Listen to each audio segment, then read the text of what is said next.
জনজাতীয় লোকসকলক both hills and tribe plains জনজাতীয় লোকসকলক UCCৰ আওতাৰ পৰা বাহিৰত ৰখা হ'ব আৰু এই UCCখনে কোনো ধৰণৰ ধৰ্মীয় ৰীতি নীতি কাষ্টমছ ট্ৰেডিশ্যন এইকেইটাকো UCCৰ আওতাৰ পৰা সম্পূৰ্ণ বাহিৰত ৰখা হৈছে।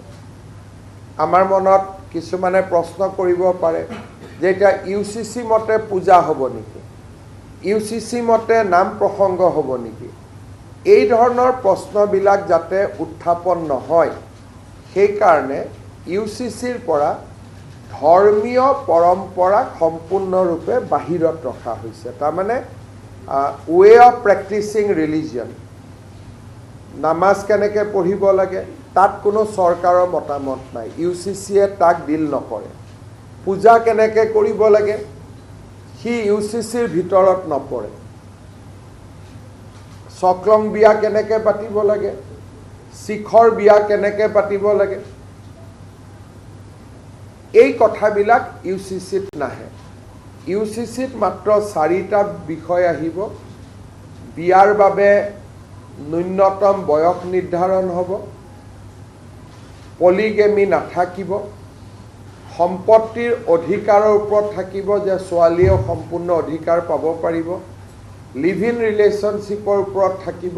এই ধৰণে ধৰ্মীয় পৰম্পৰাক কোনো ধৰণে হস্তক্ষেপ নকৰাকৈ আন বিষয়সমূহতে UCC আহিব, যেনেকৈ এটাতকৈ অধিক বিয়া নকৰোৱা, সম্পত্তিৰ অধিকাৰ ছোৱালীলৈকে আগবঢ়োৱা, আমাৰ মেৰেজত কম্পালচৰি ৰেজিষ্ট্ৰেশ্যন প্ৰয়োজন বা বিবাহ বিচ্ছেদৰ নিয়ম কেনেকুৱা হ'ব। গতিকে UCCত এটা স্পষ্টীকৰণ হিচাপে মই আগবঢ়াইছোঁ যে জনজাতীয় লোকসকলক এই UCCৰ আওতাৰ সম্পূৰ্ণ বাহিৰত ৰখা হ'ব আৰু ধৰ্মীয় ৰীতি নীতি পৰম্পৰা সি হিন্দুৰে হওক, ইছলামৰে হওক, খ্ৰীষ্টিয়ানৰে হওক বা কাষ্টমাৰী নীতিয়ে হওক, এইবিলাক UCCৰ ভিতৰত নাহে। অৰ্থাৎ আগতে যেনেকৈ চলি আছিল সেইবিলাক তেনেকৈ চলি থাকিব।